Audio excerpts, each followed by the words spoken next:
Hello and welcome to another episode of On the Sofa. My name is Rachel Onikosi and I'm here with a very special guest today, a lady called Sarah Henry, a mother of three, who is a cancer survivor. We are very impressed with Sarah and we're very glad she's been able to make the sofa.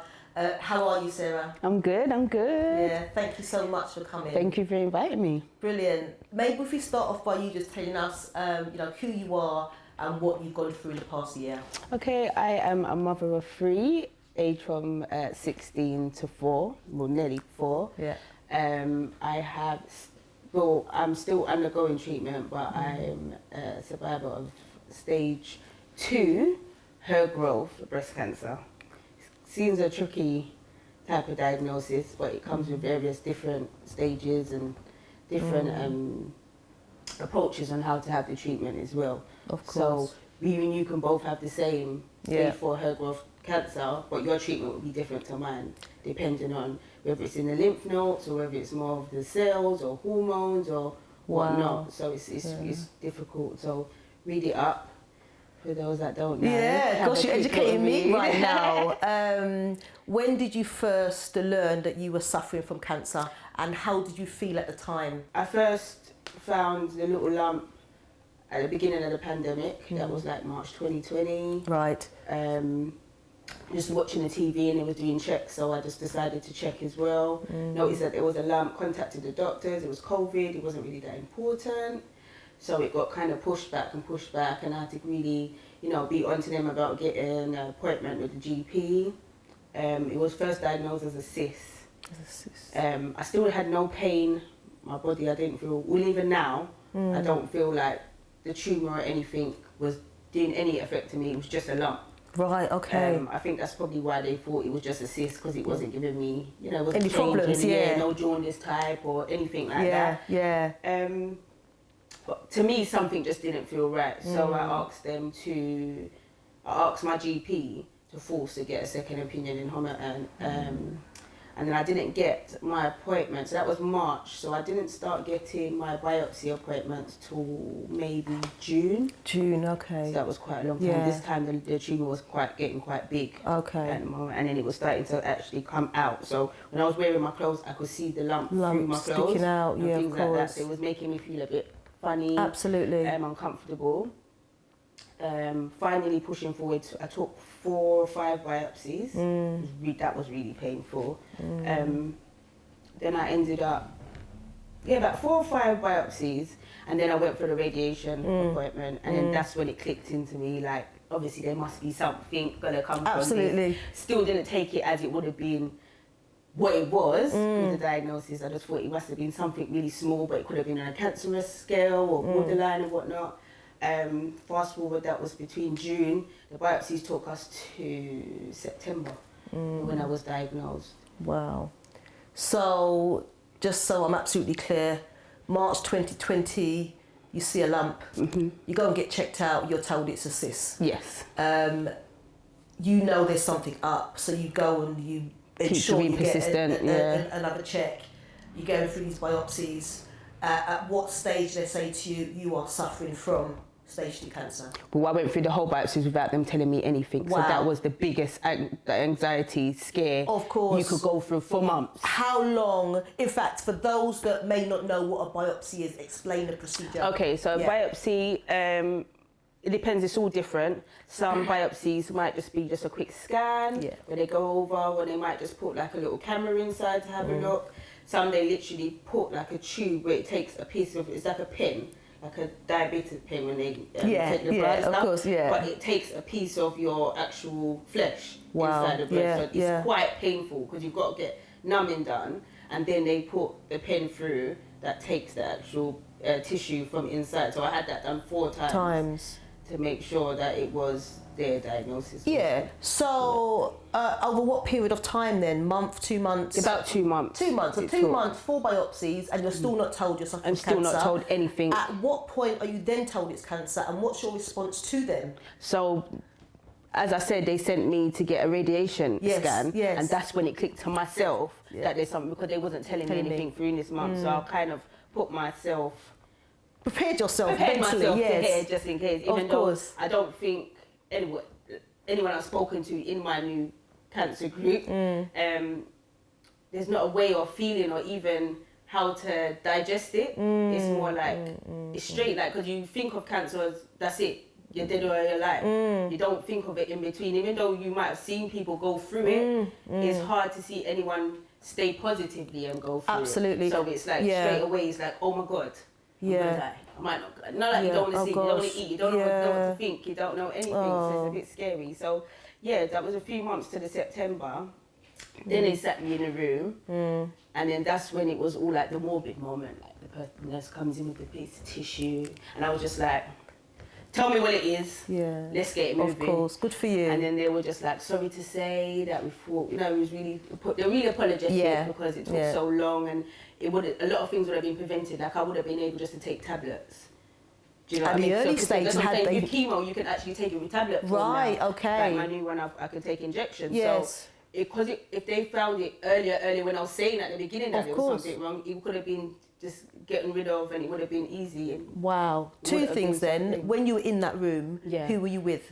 I was with one of my family friends. She came with me. Okay, and it was literally just by as a whim. I was just like, oh, just follow me. Like, right, it wasn't because you were preparing yourself for this terrible news. It was literally just like, oh, I'm going to get some results of my biopsy. Just follow me and whatever. Wow. And then she was kind of like, you brought me in here to this. And I was like, no, it's not that. I just didn't know. Yeah. But once I saw the tissue come, like I said, down on the table, and they came in, and then they were like really apologetic. They said to me, you know, you've got the stage 4, but they gave me the book to Stage 4? It's her too. Yes. It's like a stage 4, but it's hard for me to specifically explain it. Right, okay. You have to literally read it up because like I said, it comes in so much different forms. I don't want to put information out there like, you're wrong, or you know, I don't want to offend anyone if nobody on my show is wrong. No. You know, like, because some people, they really take this and really it's a personal, and just in case someone else with their symptoms, I haven't explained it right. Yes, so absolutely. It's good to read it up. Yeah. So yeah, they were like, you've got about 8 to 10 days before we really got to start you on chemo, like straight away. So I had no time really. I think that was kind of the best thing for me as well, that I never really had like weeks or months. To get into the whole mind thing, overthinking, fearfulness and stuff. It was literally like a week. All right, I've got to sort out my kids. Yeah. I've got to make sure tell everyone, and even that was the hardest thing. Like I couldn't. What did you do? How did you go about that? I sat down and they were like, "Are you okay?" And I was like, "Yeah." When chemo starting. Yeah. So you made me wait this long because I was actually getting angry now. It would turn into a bit of anger, so I was just like, I want chemo to start like straight away. And then they would tell me all these other stuff, and then I was asking them holistic. Straight away I started asking them holistic questions because I'm quite a holistic person. And they couldn't really tell me. So I was just like, all right, chemo's going to start. So I had the 10 days. And then it was literally... in no time, I was like in that room going to start the chemotherapy. And I just had to literally say to myself, all right, you're going to do this. Wherever it is, you're going to be okay. Because like I'm saying, this lump's growing in me, but I haven't got no pain. So my pain and my side effects doesn't actually affect me, or me actually remember sometimes at the beginning that I had cancer until I had my chemo. Yes, of course, yes. But then it reminds you of, oh my God, I'm actually sick, I'm taking this type of thing. Yeah, of course. How would you describe, now you've gone through this ordeal whereby they tell you late, you're in this room with your friend, I can imagine they're very apologetic, like you say. How do you feel now about the healthcare system, and how do you feel that they've either been very supportive since telling you or otherwise? Big eye opener. Yeah. Tell me more. Big eye opener. I didn't realise that cancer was such a complicated thing. And also I didn't realise that even having cancer, like there was one of the times I was talking to one of the Macmillan advisors, and questions I was asking her, she couldn't really give me that much answers, but what she could say, I'm only here to give you an advice. Now at a time when you're going through cancer and you want to have answers, the advice... You want the right person with the answers, end of. Absolutely. That's it. Yeah. Who do you go to? How do you get it dealt with? That's it. And then it got to even like some social issues basically, or everyday things that you'll go through, and you're gonna want to like... The first thing that stuck out for me was me going to Macmillan, my hair went, because I was literally completely bald. So I thought, they said, oh, you know, there's wig makers and stuff like that. I thought, anyway, I'm into hair anyway, let's go and see what the wigs are like. Yeah. They were like, oh, there's this really great place in Knightsbridge. Me and my mum went up there and thought, right, this is our afternoon out, we're going to go and try on wigs and whatever, whatnot. And then I sat down and she brought all the boxes and brought all the wigs and stuff, and then it was just like, you only make this kind of synthetic or this type of thing or whatever, whatnot. And then I was like, okay, so what about for like Afro? Yeah. What if I wanted a bit, what if like someone Italian walked in or Asian walked in? No, we don't, this is all we have. Right. And it ranges from 500 to 3,000 pounds. And you were supposed to part with that money? Now you're going through cancer. Yes. You have no hair, your whole confidence is on a brink, and you're telling me I've got to fork out between 500 to 3,000 pounds. Now, imagine if I was someone that didn't know someone that could make wigs, or didn't know anything about that. Absolutely. Like, we had to console a man that was in the shop at the same time because he wanted to have like a toupee or whatever, but I was thinking it's 2021, like there's no lace ones to put on or make him feel like, you know, he's actually... But you're also describing that they didn't even have the wigs suitable for who you were anyway, did they? Yeah, so even that was like a big eye-opener, like it's 2021, cancer is becoming such a common thing. I didn't realise it was so common for people, you know, under 40 or 35, because it's really becoming common. Right, like, okay. When I started my chemotherapy last September till now, there's more of... what age group are we talking? We're talking literally from 20. Really? 19, to what?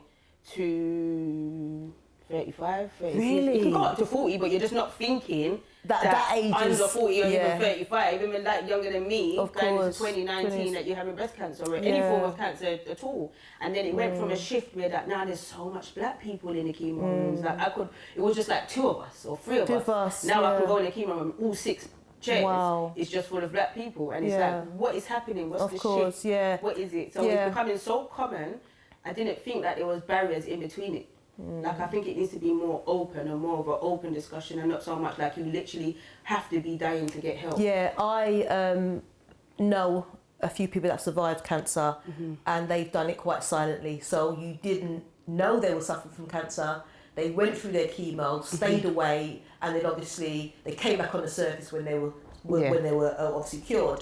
But I think what you're saying is that it's happening to so many people from the Black African community. We need to start having that open conversations from discussion. early. And also I think that includes probably getting some maybe smear tests and stuff, and definitely some checks to make like, sure that you're always check your breast. Yeah. It doesn't. They show specific ways how to check it, but like I said, we're all different, and everyone's breast tissue and stuff is different. So always check. Feel everywhere apart from your breast. Anything that you feel, even if it's like your monthlies or whatever or not, always check yourself. And I do advise what I've learned as well for us women, like another said with the monthlies and stuff, it's always being washed out and cleared out and flushed out. But that's also the first step to prevent yourself from having a bad,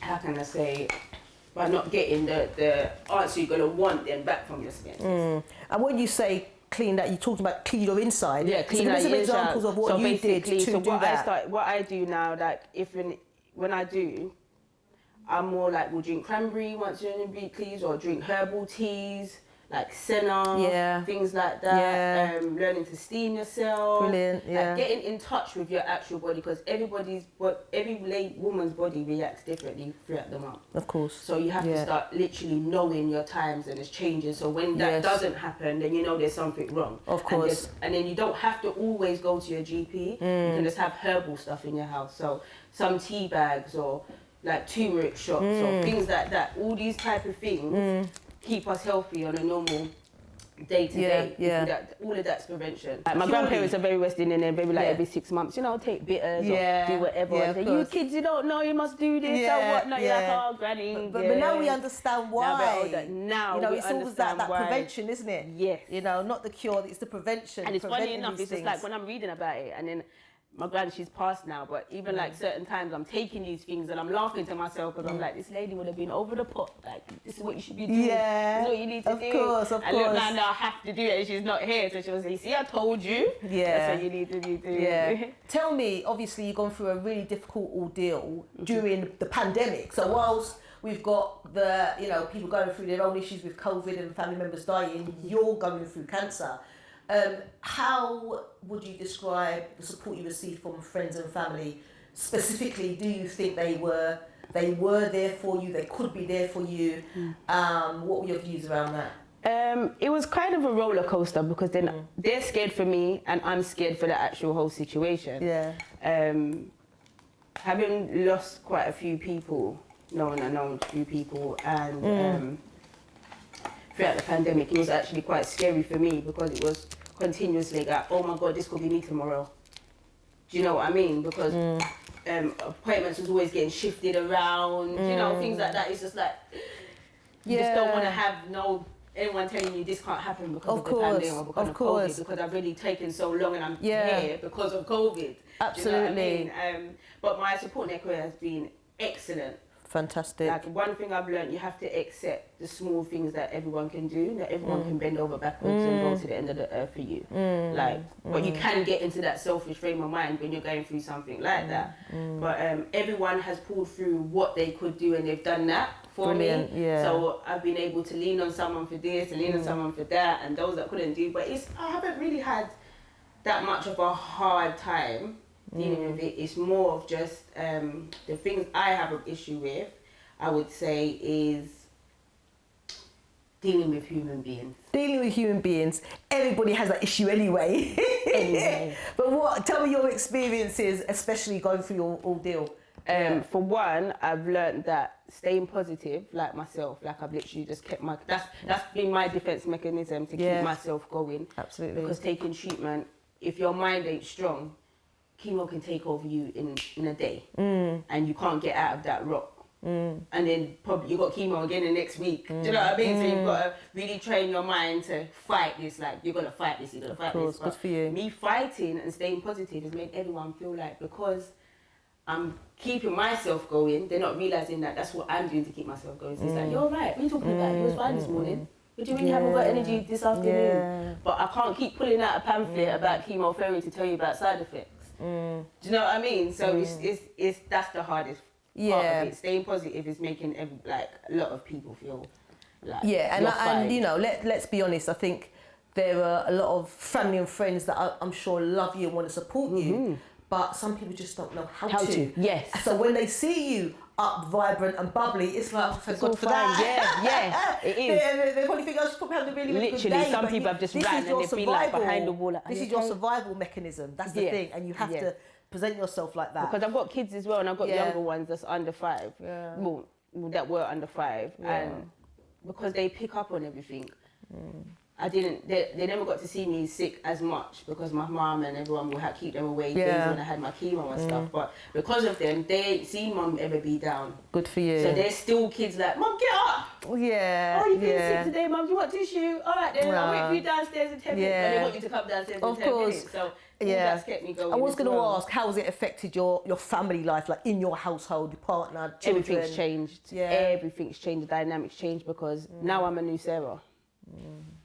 So my kids have got to learn the new me. My partner's got to learn the new me. My mum's got to learn the new me, and she's helping me. You know, my brothers, my cousins, my family members, they've got to learn that there's a new me. So a lot of things that would get on my nerves don't get on my nerves. Yes. Or now I'm demanding that the approach you approach me is what I've always been asking for. Where you normally just, oh, just brother or just a cousin. No.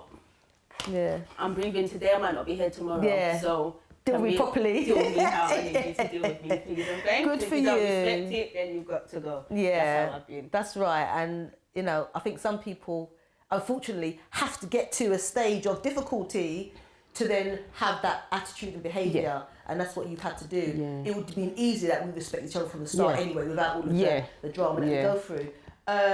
You mentioned obviously chemotherapy, how it makes you feel. Can you describe in detail, especially for somebody that might not really understand the effects of chemotherapy? Just tell me some things so that it does to you. Yeah, chemotherapy while going in, if it's on a drip, it feels like there's something going to you, like if you're gonna take, you know, like sometimes you're gonna get anaesthetic, or you know, you feel a little flush with your water or something like that. So it's just like that for like a few hours. It doesn't really kick in until like you've come off the drip, like probably like an hour or two from you've come off the drip. But like I said, it still affects people differently. But the first round, because I had the really targeted ones, that was a red one, mixed with some things. Again, I'm still not going to say the actual name. That's fine, yeah. That one was the hardest. Okay. And I had the 8 rounds of that. Wow. And it was like, literally, when I first took the first one, and then the sickness started, because you get home and then it's just like straight away. There's no triggers to tell you, oh, it's coming now, or whatever, whatnot. Like, you get in and you like sit down, and that was that. Get the bucket. You've got to be sick. Oh, bless you. You've got to be weak or whatnot. So my first chemo, I was out of it for about 5 days. Wow. And when you say out of it, what? Can't eat. Yeah. Literally being sick till there's nothing left. Wow. Not even water stays down. I didn't know what to do because it's your first time, so you don't know what little things work and whatnot. Yeah. And then like by the day 3 is when it sinks into your bones. Okay. So once it starts getting into your bones is where it starts like playing with your joints and movement and stuff like that. It really feels like, sometimes it felt like I would just hold something and my fingers will break. That's how it makes you feel. Yeah. So after that first run, and I thought 5 days, it took about a week for me to get back to even feeling normal, to have a meal. So basically, I just had like a water diet for like 2 weeks. Right, okay. I couldn't really eat much. You must have been really weak then. Weak, can't do nothing. That's it, I was out of it. And then I started to, then it was like a day I was in my bed. And I was like, get up. Oh, bless you. Get up. Sarah, get up. And I had to tell myself that for about 10 minutes. Yeah. And then it was like, right, my eyes opened. And then I was like, lift up your head. And I had to keep telling myself, lift your head. And then I lift my head and I was like, it's a bit dizzy because I was down for so long. And then it was like, come out of bed now, get to the toilet. That took me about 15, 20 minutes, but I got to the toilet. So once I sat on the toilet, I really just said to myself, you know what? You are not going to hold me down. Good for you. For another 7 days. And then it was just like a build up from that. So then I was like, my mum would, like just boil carrot. And then I would have to just eat like literally a piece of carrot. And that's what I had to do to get my appetite back. And then I'd wait another 20 minutes, eat another bit, or a piece of potato, a bit of pumpkin, things like that. And then that's how I got myself back. So once I got to round 2 of chemo, I was like, I'm giving you 72 hours. And that's how long and that's what I do now. So every time I go to chemo, I relax one day. I just know that the sickness is coming. I give myself 1 day of sickness, and then the next day is like, we're fighting this. You're talking to your body. You're telling your body, this is what we're going to do. This is our plan. Yes, good for you. You've got to have it from in your mind, and then everything goes. Because I find that once you don't, chemo can just, that's take it. over. Yeah. Once chemo knows your mind's weak, even for that day, you can't move, you can't do nothing, you cannot function, you can't, so you have to fight. It's telling them like, the chemo's fighting, pulling you down, you're like, no, I'm not doing it. And then once I started just practicing that, kind of got really, I just knew what to expect. Yeah. So I just gave myself those 3 days. But brilliant. some days I could have. It still went back to the 5 days because your body's just so weak, or your bones are hurting that much, or maybe I picked up the kids or tried to do, but I still try to be Superman. I get shouted at all the time. You can't do everything still, whatever. And like I said to you, I've seen some things on Instagram of you talking about your story and really giving your testimonies and even writing some things about when you're down. But it's so inspiring and so empowering. I see all the comments underneath it. So I just want to say well done for obviously keeping yourself upbeat and vibrant. And even come here today, I'm sure that, if I didn't know you, I would never think that you were currently suffering from cancer. There will be no sign. People are, you understand what I mean? So I just, and I'm like, well done. What's your vision like? What are you saying? This is what I'm going to do. I'm going for everything I've ever wanted to do. Yeah. So now, even though I'm procrastinating on a few things because it's a change, everything I've ever wanted to try, I'm trying it. So if I felt like I've always wanted to try this restaurant or go to this place or... Go do it. I just go and do it. Literally, I go and do it. Like I've always wanted to know what it was like to have a street food stall. Okay. I like those things. So what, you set one up? And then so I just applied for one. When there was like a mini festival type thing going on. And it wasn't, everyone was like, what about money? I didn't care about if I made money. I didn't care about who said my food tastes nice. I wanted to do that. So I got the experience. Now I know if I still want to do it, how it's going to be. But a lot of people want to do that because they just always want to see an outcome. So now everything I've ever wanted to do, I do it. What I can't change, don't bother me. Good for you. Yeah, I just literally do whatever it is that makes me happy. Whether it's something so small, it puts a smile on my face. Good I'm for doing you. it. And if it offends you, it just offends you. What's next for you? What's your plan? My plan is I've always had a desire to help disadvantaged kids. I've done many courses and stuff on it, but like I said, I've been pressing it for a very long, like over 10 years. Right, I've had the okay. name, bought the name, I've got my concept, I still haven't seen it come out. Yeah. Like, no one actually do it how I wanted to do it. Yeah. So now that is what I'm actually Working pushing on. Yeah, I'm Brilliant. pushing on to do that. Good. Sounds good. Can you give us any more?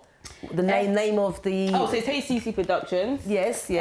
Some people know me on Instagram with that as well. That's a separate page. It's Okay. called HCC Productions. It's helping every young creative child. Wow. So that's where it comes from. Inspired from my first daughter as well, who's now Yes. as a teenager. Yes. We've gone through other stuff apart from the cancer as well. Right. So she's got we've kind of grew together because I had her young and stuff like that. How old did you have her? I had her when I was 18. Right, so you've grown up together, so of course. Literally, we grew up together. That's And lovely. if it wasn't for her, I would have been on the path that I'm at, even to go and be in behind media scenes and stuff like that. Because I do hair and makeup. A lot of people don't know that I do. Right, I didn't know that. I always do it.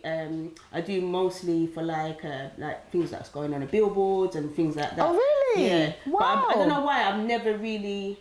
I think because my surroundings at the time growing up, it's very a competitive place. Yes. So for me doing hair, I might not do the hair how everyday people want us to do the hair because I didn't train that way. Yeah. Do you know what I mean? Yeah, and then I got to the point when I was kind of selling myself short because no one wants to spend the money that I'm used to making. Yeah. So I just kind of just not tell anyone and I just do my photo shoots and just keep it like that. But now I want to be not so much in the front of the camera, but help the disadvantaged kids behind the camera and put productions on and do things like that. So that's all in the making at the Excellent. moment. I think I'm actually on the surface following that production company. I'm sure I saw a few things, and I'm sure I saw a post that said something like, "It's really glad to," whatever I've seen. Inspiring and stuff like that. So I've seen that. If there are 3 things that you would like to say to anybody that is suffering from cancer, like you, a survivor, what 3 things would they be to help them feel motivated and inspiring and empowered like you? Keep the conversation going. Yeah. Do whatever it is to make yourself feel happy because healing is always about keeping that happy thing about yourself. Absolutely. Like, you can't heal with cancer in a down place or negative place. It makes it just take so much longer because it is kind of a mind. It really, really plays with your mind. As much as I'm strong, well, I've learned to be strong, I should say. Yes. And I've learned to deal with it in this way. It still plays with your mind. Things that you eat, things where you are, the type of people that talk to you. Now, I don't even want negative vibrations coming out someone's mouth towards me.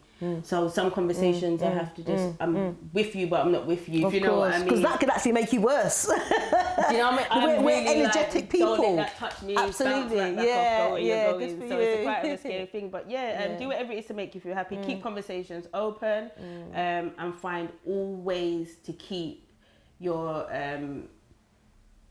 So I can't even say like your pH or your thing because cancer just affects through anything. It's such a, like you can bang your leg and not knowing that do you know what I mean? It's triggered off a cancer cell somewhere and then you've got cancer now. Do you know what I mean? So of course. It's such a But you did mention about some kind of potentially preventive measures, flushing, teas, herbal stuff to kind of get them, absolutely. Learn yourself, your body, when do you find that your body's a bit off balance, or your skin and things like that. So of course. Once you get like little things like that throughout the year or months, keep yourself holistic in the house. Okay. Well, I've asked all the questions I wanted to ask, but what I didn't tell the camera is that on Instagram you're also so-so.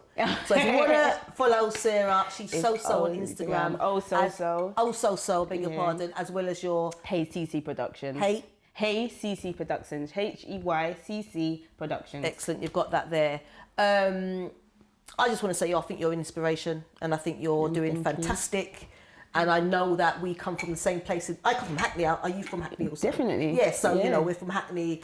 And I know that everybody that kind of we've grown up with has really got your back. And for you, it's inspiring as well, because not knowing, even though we've known each other and we're from the same area, I didn't know what you've actually been into, but now we've got a mutual friend that I know. It's like, oh my God, exactly. well done to you. But equally, you know, like I said to you, I only joined Instagram back in July for my show, and then obviously I'm requesting people, I'm being recommended to follow people. I jump onto yours, and I'm seeing stuff about cancer, and I'm like, oh, what's that with people? No one's. I even asked somebody at a function who knows you. I said, "Oh, Sarah, oh, she's fine." I just didn't know. So you know, it's just interesting. I mean, so I found it through social media. You know, hence your hair. Because some people know, but they don't really talk about it because they find it hard to talk about. So they would just say, "Oh, it's okay," and then they don't want to be offended with me because they might not want. That's right. And maybe it's that they don't want to talk your business. Yeah. That's right. That's true. But my family's so big, and I've got such a big, like, I know a lot of people, and I couldn't keep repeating myself every time I ask questions. That's the reason why I took it to Instagram and just thought, let everyone know it can happen to anybody at any time. And well, keep that conversation going, because I'm sure there's so many people who are either suffering from cancer who find you very empowering, or people that kind of just see you as a kind of like a ball of light, because you could just cheer up their day, especially if they're that's how it gets. Kind of moaning about some minor things.